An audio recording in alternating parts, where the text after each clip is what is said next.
മേഘനയെ എങ്ങനെയെങ്കിലും വീട്ടിലേക്ക് കൂട്ടിക്കൊണ്ടുവരണമെന്ന് മനസ്സിലുണ്ടായിരുന്നു. ഹായ്.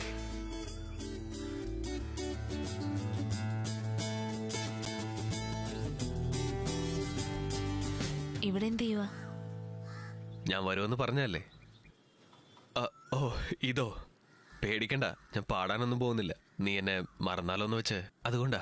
പെട്ടെന്ന് ഓർമ്മ വരാൻ ഗിറ്റാർ, അതേ ടീഷർട്ട്, ജീൻസ് കുറച്ച് ഓവറായല്ലേ. വേറെ ആരെങ്കിലും കതവ് തുറന്നായിരുന്നെങ്കിലോ? അച്ഛന് തൊട്ട് ഇഷ്ടമല്ല കേട്ടോ.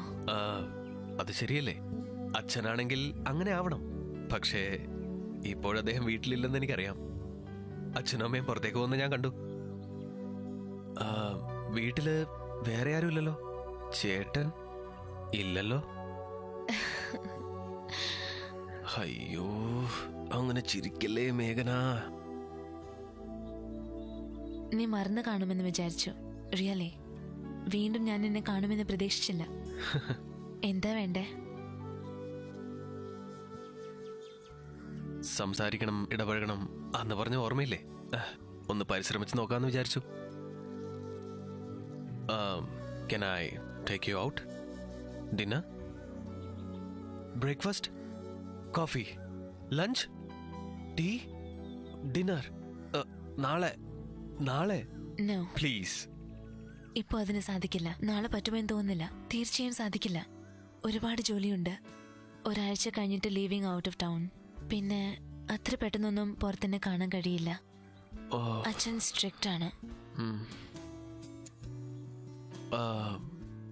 ഔട്ട് ഓഫ് ടൗൺ പോവാന്ന് പറഞ്ഞില്ലേ? കൊച്ചിയിലേക്കാ? അമേരിക്ക.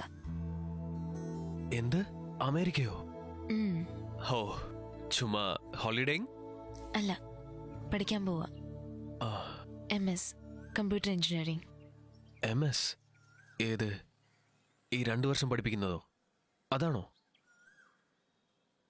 ഓ ഹേയ്, ഇപ്പോഴല്ലേ ഫൈനൽ എക്സാം എഴുതിയത്? അതിനു മുമ്പ് പോവാന്ന് പറഞ്ഞ ഏതെങ്കിലും ഒരു സബ്ജക്റ്റില് ഫെയിലായ അവിടെ നിന്ന് തിരിച്ചു വരുമോ? മാർക്ക് ഷീറ്റ് ഇല്ലാതെ അവിടെ ഒന്നും എടുക്കേയില്ല. ഓഗസ്റ്റിലാണ് സ്റ്റാർട്ട് ചെയ്യുന്നത്. പക്ഷേ ഒരു പ്രോജക്റ്റ് മുൻപേ തന്നെ തീർക്കണം. In arrangement with university starts next week. And fail ആകാൻ വഴിയില്ല. I'm expecting 99% marks average. 3 years ഞാൻ തന്നെയാ both topper, state topper, now all India rank holder. ബുദ്ധിജീവിയാ? ഒരാഴ്ച എന്ന് പറഞ്ഞ നെക്സ്റ്റ് സൺഡേ. തീർച്ചയായിട്ടും പോണോ അല്ലേ? എൻ്റെ ആംബിഷൻ അച്ഛൻ്റെ സ്വപ്നം. അതുമാത്രമല്ല, പഠിച്ചിട്ട് അവിടെ തന്നെ നിൽക്കണമെന്നാണ് പ്ലാൻ. ഓ, ബുദ്ധിശാലികളൊക്കെ അവിടെ തന്നെ പഠിച്ച് അവിടെ ജോലി ചെയ്ത് എങ്ങനെയാ?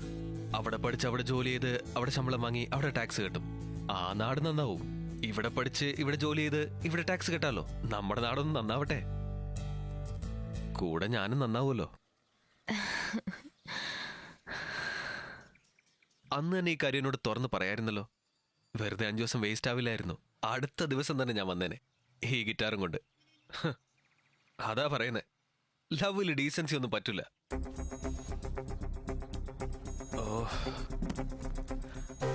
But I'm in love with you completely. ഇനി എന്റെ ജീവിതകാലം മുഴുവനും ഞാൻ നിന്റെ കൂടെ തന്നെ ജീവിക്കണം. Sorry, what do I do? കണ്ടുടനെ പ്രേമം തോന്നുന്നത് എങ്ങനെയാണ്? എനിക്കത് മനസ്സിലാവുന്നില്ല. You don't know me at all. You are just attracted to me. അപ്പൊ ഇത് ലസ്റ്റ് അല്ലേ, not love. Okay, so we like each other and I'll fall head over heels in love with you.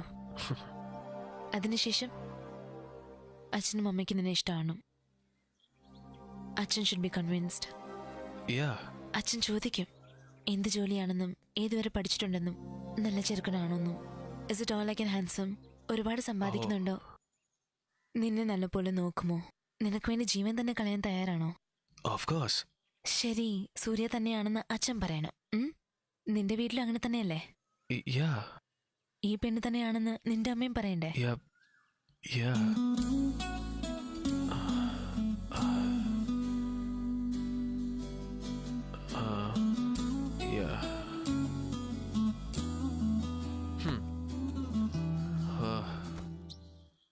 അമേരിക്കയിലെ ഏത് university എന്നാ പറഞ്ഞേ? Berkeley, San Francisco. San Francisco. വരാം. മേഘന, പേര് കൊള്ളാം. സോ ട്രാജഡിയാ? നീ എന്റെ പയ്യനാ. You should be lucky with love. അല്ലല്ലോ. അവള് പോവാ ഡാഡി. നീയും പോ. ദേ, ഇത്രയും അടുത്ത അമേരിക്ക. പോയി അവളെ കൂട്ടിക്കൊണ്ടു വാ ഡാഡി. എങ്ങനെ? നിസ്സാര കാര്യമുള്ളൂ. കമോൺ. സോറി, നീ ഇല്ലാത്ത സമയത്ത് ഞാൻ നിന്റെ മുറി യൂസ് ചെയ്യാ. ഞാൻ ഈ ബുക്ക് എടുക്കുക. Sleep well. Okay okay. ജീവിതത്തിലെ എല്ലാ പ്രധാന ഘട്ടങ്ങളിലും താങ്കളായിരുന്നു എന്റെ ഇൻസ്പിറേഷൻ. അമേരിക്ക അത്രയ്ക്ക് അടുത്താണെന്ന് ഡാഡിയല്ലേ എനിക്ക് കാണിച്ചു തന്നത്.